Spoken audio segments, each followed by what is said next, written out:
mamlaka zinazohusika kwa ajili ya kuwasilisha, kuyajadili na kuyafanyia maamuzi. Naomba kuwasilisha. Asante CEO na tutakaribisha maswali. Najua kuna mengi sana leo. Sawa, tuanze hapa. Lakini kitu ambacho kimewakuta wengi na kujua habari wake ni kuhusiana na mchezo wa dabi kwa hiyo pengine kwa hadhara na mahitaji ya wapenzi wa soka wanataka kufahamu dabi itapigwa Juni 15 au haipo?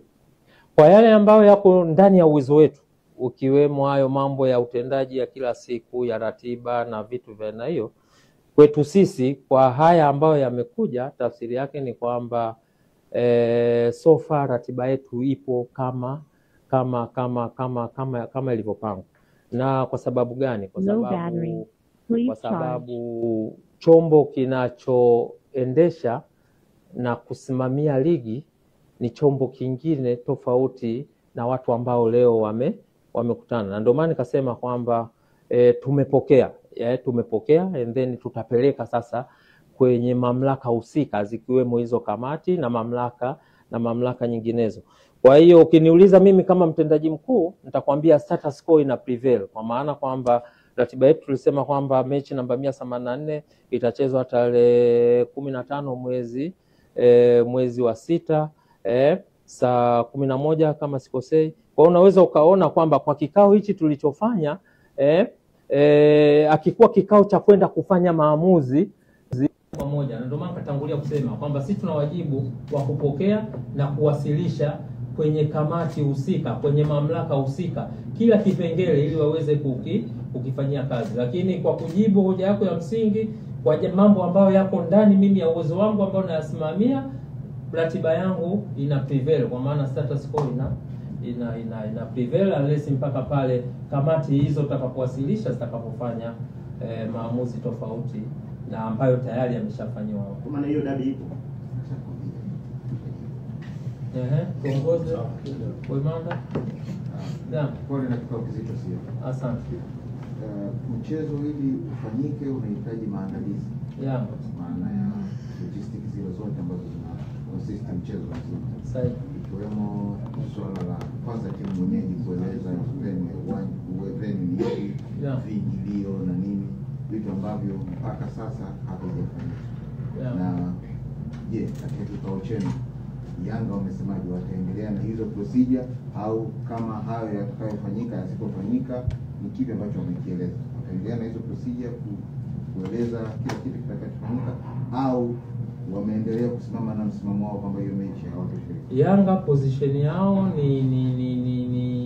position yao ni kwamba wangetamani haya yafanyike ili wao warudi katika huo mchezo. Changamoto tuliyokuwa nayo, ukiyatazama haya mambo kuyatamka ni mambo ambayo yanawezekana, lakini ukija kwenye utendaji ni mambo ambayo hayawezi kufanyika overnight. Kwa mfano bodi kutoka kuwa chombo tegemezi cha TFF na kuwa chombo huru, yaani unazungumzia mchakato ambao unahusisha taasisi nyingi. Kwanza lazima uende katika management committee. Ukitoka kwenye management committee uende kwenye mkutano mkuu wa bodi. Ukitoka kwenye mkutano mkuu wa bodi iende kwenye kamati ya utendaji ya shirikisho la mpira wa miguu. Ukitoka kwenye kamati ya utendaji ya shirikisho la mpira wa miguu iende kwenye mkutano mkuu wa shirikisho la mpira wa miguu Tanzania. Kwa hiyo unaweza tokea katika mchezo wa ligi, basi chombo ambacho kimepewa dhamana cha mwisho kabisa cha kufanya maamuzi kwa mujibu wa katiba ya shirikisho la mpira wa miguu duniani ni FIFA.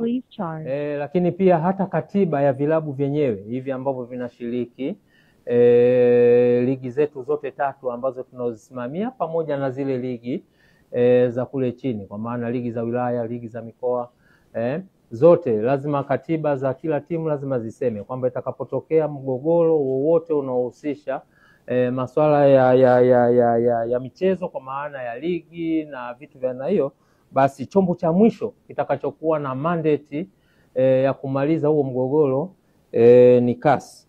na unaweza ukaona kwamba sisi tulisimama tukiamini kwamba swala hili limefika kasi, limeisha. Kwa hiyo tuliendelea na utaratibu wetu wa kutangaza ratiba, tukaupangia huo mchezo ratiba namba 184 kwamba utachezwa Juni 15.